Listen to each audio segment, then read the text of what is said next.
Yeah, I tweeted that. I was like, doesn't Paul have a girlfriend? This is when we saw in the show that bit that we'd seen that Alfie tweeted us, where she's talking to the camera about how she thinks about him all the time. Yeah, and... saying she fancies him, but we said she's got big brother brain. Yeah. And she said, will he heal or break my heart? He's only 24. I said, I've written... How is he only 24? Is he? He's 24. How's Christmas 34? I don't know, but he seems a lot older. I wrote, a broken foot was the least of Christmas worries this season. Doesn't Paul have a girlfriend? And then I've done a broken heart emoji. That's what she's going to get, isn't it? And also, Christmas has built a career on being like a motivational speaker, and in the house she's come across like a witch, so that's damaged. That has damaged their career. I heard on the Big Brother Gossip Show on her Facebook page there's just someone deleting all the negative comments about her the whole time because everyone's like, you're a bitch, we hate you. That's not good for someone if your career is based on like inspo or whatever the fuck it is. Do you know what I mean? Inspo? Yeah, inspo. Like thinspo. Actually, what? Thinspo. What's that? It's like when you post pictures of like anorexics and make people want to be inspiration. Skinny. Yeah. Tanorexic. Yeah. Has she been a bitch? Is she horrible? I think she is. You don't think she is? I quite like her. You think Alex is nice? I think also. You're wrong. I think Christmas is quite attractive. She's attractive, yeah. So I feel a little bit more like enamoured by her, maybe. The fuck? That's not a good reason to like someone because they're attractive. That's like you can like someone who's evil but they're attractive. Yeah. That's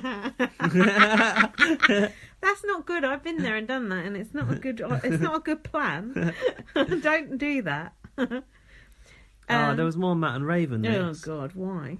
Oh, they're milk each. Can I just say, like, I wouldn't normally live tweet in time with the show being broadcast. And no, because you normally watch it about 3 days later. Exactly. And I've written, please, CBS, give us more Matt and Raven. Said, no fuck it ever. What a waste of airtime. And it got 27 likes. Yeah, that was a good start because it thinks you're going one way and then you go the other.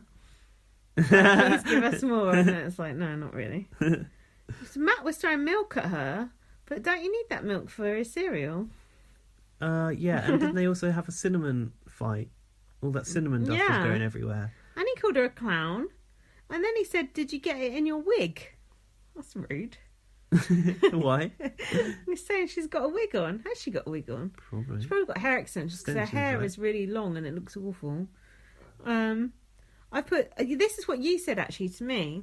These bits would have been better to see as part of the game.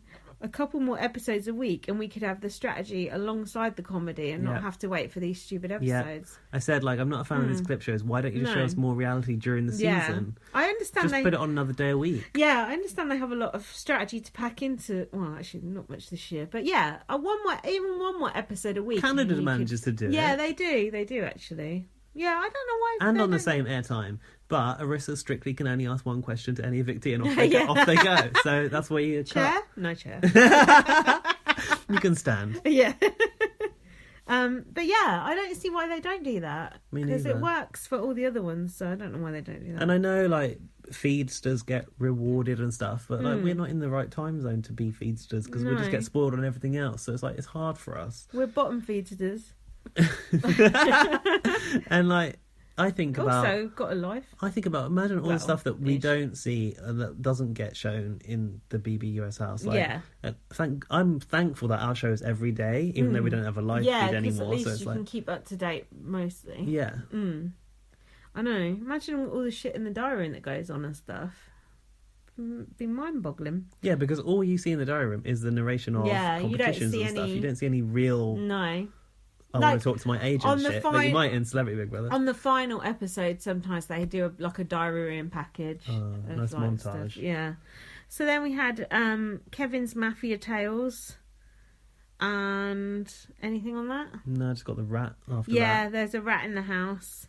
They set a trap for him. Paul went down to look for it. I said there's actually 2 rats in the Big Brother kitchen right now. Do you know how you can tell if there's a snake in Is it the tongue thing? They didn't include that bit. Does it do the tongue thing? That was the best line of the whole season. I saw a tweet Dominique did this last week. She's like, was it in anything you could understand, or was it that weird language from the toilet? Toilet talk. She was saying, "Oh, finally they're waking up." Blah blah blah. Whatever. I did say, it's like Dominique was pretty much spot on from the very start. Oh. She had Paul's card marked when the others were under his spell, and I miss her. And Cody did, and you miss her. Yeah, I like her. Don't go overboard. I miss you, Dominique. Come back. I don't. And then I retweeted BB Team North. He said, "This was honestly my breaking point with Paul. The whole encounter still rubs me up the wrong way." What about Dominique? Yeah, that was. And it's bad. the main reason Paul can choke. And then I realised that okay, Dominique wasn't quite right, because she did say like, "You're gonna go soon," and he was like, "Obviously." And she said, "You're gonna leave," and he was like, "Well, obviously I'm gonna leave at some point." She was like, "No, you're gonna go soon." Oh. Did God tell her that, or he was feeding us lies? And then what? Kevin and Jason talking about showers, and Kevin said about how he got his house taken away. Oh, by the bailiffs or something. I don't know. Something happened. Josh's red trainers equal chic, I've written. We've already discussed that. He looks okay in them. I don't like them. And then we had memories of the Den of Temptation. Christmas's temptation never came back to bite her, did it? The fact that she used that ring of replacement on Cody. My turn. Yeah, but we thought she might get fucked with it in the end. And she might... No, but she... But do you know what I mean? That she might have needed it later, but it turned out she didn't need it. Paul got out of the game. Yeah. Job's a good one. I said I'm still angry that Jessica didn't have to say "Halt in heck, right, eviction night died 3 times herself," because that was the condition. Yeah. I think Rob said that to her on the podcast. Why didn't she say it? Too school for... Yeah. Too cool for school. Never cared. She was supposed to speak along with the voice of the den, surely. That would have been a good scene. Yeah. She didn't know how to make a scene. Then we did have a diary room section. I showed them all waking up and they were grumpy. And going into their groggy. And it showed the transition of Mark's conversation, where he was having a normal...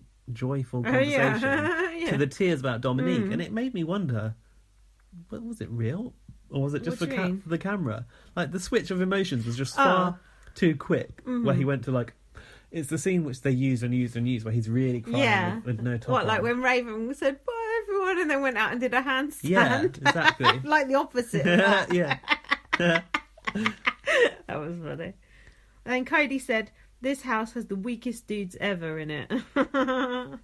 I thought it's brutal, but brilliant, and he has to win that public vote. I questioned about the bit where they're like in the kitchen reminiscing. Yeah. Were they being fed those lines through an earpiece? Because there's no cards on the show. Like with us and with Canada, we will achieve this in a more organic way by doing like an awards ceremony where there is a card or there is like categories. The awards ceremony works better, actually. It's more natural. You just feel like you're being fed a load of shit. It feels very wooden, doesn't it? It feels like when Paul's pretending to cry. I should have sent Nikki Graham in to style them. Yeah, I don't know why they don't do that. I hate recap episodes anyway, it's boring. So then we saw the start of the HOH. You did. And it was... Farting unicorns. Farting unicorn attack. I told you last year it was some cats running around a litter box. Yeah, so I put, did they rig it for Christmas? She's obviously got cleared by Dr. Ottoman for this one. I put, it doesn't look that hard, and Paul must be pissed off that Christmas can actually play it. Because surely his whole thing was taking her along so she couldn't play. Do you know what I mean? Yeah, that's true. Do you wish they'd show us a bit more of that one on that episode? Like the whole thing, for example? Or are you not bothered? I'm used to them like now teasing it, so I'm a bit like desensitized. But I think Julie made out like we were going to see the whole thing. I feel like that happened. I'm not sure. She's a liar. We should watch the final together, yeah? Stay off Twitter. Yeah, of course. Of course. It's better that way. You know how I feel about finals. I know, but don't look at those. But you're going to have to hang on for me. Why? I know. Because I forgot. It's on Thursday. It's on Wednesday, so we get to watch it Thursday. We'll watch it on Thursday and do the pod on Thursday. But it's going to be a long Wait, hang on. In real life, it's tomorrow. Yeah. Oh, yeah. But we can't watch it. We can't watch it in the middle of the night, can we? Well, no. Just have Twitter. For a minute, I was like, it's probably on now. I don't even know what time it is. That's why because I've had that nap. I don't know what time it is, what day it is. That's why we had to do the podcast today. That's why I was going to do the podcast on my own. Because I can't believe you're going to do it by yourself. No, but imagine us doing it tomorrow. Then the final's on, the final would have been on by the time we posted it. So it would have been pointless. I would have done it by myself. Catch that wave. I would have done it by myself, but I would have just slagged you off for an hour. That would have been what the podcast was. I would have probably enjoyed that more than this. I'm sure I would have got a few comments. Got any feedback? I watched a little bit of live feed after this episode as well, and Feedster. Feedster. I watched about a good 10 minutes. I seen Josh go into the storeroom. That storeroom was like a harvest festival. It was literally not the Big Brother calendar task. It was literally brimming with food. There was so much food in there. And was it all cereal? Because Matt's gone now. I tweeted, "There's 3 people left in the house. How much food do they need?" And even Josh said the same. He was like talking to Big Brother, guys, you didn't know there's 3 of us, right? The fridge was packed. That side was all full of vegetables and fruit. It always looks well stocked in there. They don't go hungry, I tell you that. I was trying to see if anyone had emailed us, because when thought I was going to do the podcast tonight, I said send me voicemails, but I don't think anyone sent us anyway. Did you get anything else off the live feed? No. I've got a couple of other emails that I saved. What it did make me think at the end of this episode was that at least BBUS does really keep the housemates pretty much on lockdown. Yeah. I mean, apart from David and Donya. Yeah. And that guy that was falling asleep in the airport task on Ramsey. Yeah. And the man that shouted in the street cleaning task. Like... Shout out to him. There's not been really that is what's good about BBUS. There is no outside contact, or unless it's a plane going over. But I would enjoy some tweets going in. Would you? Yeah. I mean, I know that's not. That's probably something that I would have bitched about non-stop in the past about Big Brother UK. But I'd like to see it for a comp, like fill in the blank for a veto or something. It's okay. You know, he brought in the same mouse twice the other night. No, he didn't. Yeah, but he brought it in. He brought it in once, and it was alive. I caught it under a glass. And I put the mouse out, and then I shut the door. I kept him in for half an hour. I thought, surely that's long enough for the mouse to get away. Injured, I bet. Half an hour later, the mouse is back in his mouth, alive. Alive again. It's the same fucking mouse. I could just tell. Alive, running round. Caught it again. Put it out. You know what that mouse is? What? Sadomasochist. Yeah. Masochist. I know, but I saved that mouse twice. I thought when I get up in the morning, I bet that mouse is just going to be dead on the floor. But it wasn't, so it got away the second time. But he's probably sick. went to die under a bush. You're a sicko, aren't you? You're a bad boy. Anyway, so we've got an email from Laurie. She says, this was about our last podcast. She said, I didn't play Candy Crush today, so I typed a lot instead. What level are you on Candy Crush, Laurie? I'm on like 2000 or something. She said our Wizard of Oz bit was funny. Were we comparing the housemates to characters from Wizard of Oz? Paul's catch... You're asking me, were we? Yeah. You don't remember? Vaguely. Paul's catchphrases this year are Gumpy and Boys, told you. Lowton on the Revengers. See, we thought Lowton was on that thing. Pots and Pans banging crybaby Josh is our only hope. This season is truly shit. Tell Gaz I enjoyed your fox arse photo. A lot of people did, you know. I think listeners went back to like it because it got a lot of likes in the end, didn't it? How many you get? 17, something like that? I don't check all my likes. I check your likes, so don't you worry. I'm on the analytics. I'm sure you do. Engagement for the week. Must try harder. You're going to have to post our podcast on Facebook from now on. I know. They know. I did a public service announcement. Oh, good, because I'm done with Facebook. I told them we were going to do a podcast, and I tried to sleep through it. Yeah. Yeah, I wouldn't have been able to post it. So then there are 2 showers in the downstairs. That's true. There are 2 showers in the downstairs bathroom. The left one is cold for have-nots. So Matt uses the right hot one while he was a have-not. That's interesting. That is interesting. That's an interesting Thank fact, you, Laurie. Isn't it? Christmas. Bring in the good shit. Christmas is a cunt. That's Laurie's words, not mine. No way to talk about our biggest festival. I heard today... Christmas loves Christmas more than Santa Claus. Lol. I don't get that. Christmas loves Christmas more than Santa Claus. More than Santa does. She loves herself. Santa Santa! You ever been to Ibiza, Santa? Yeah!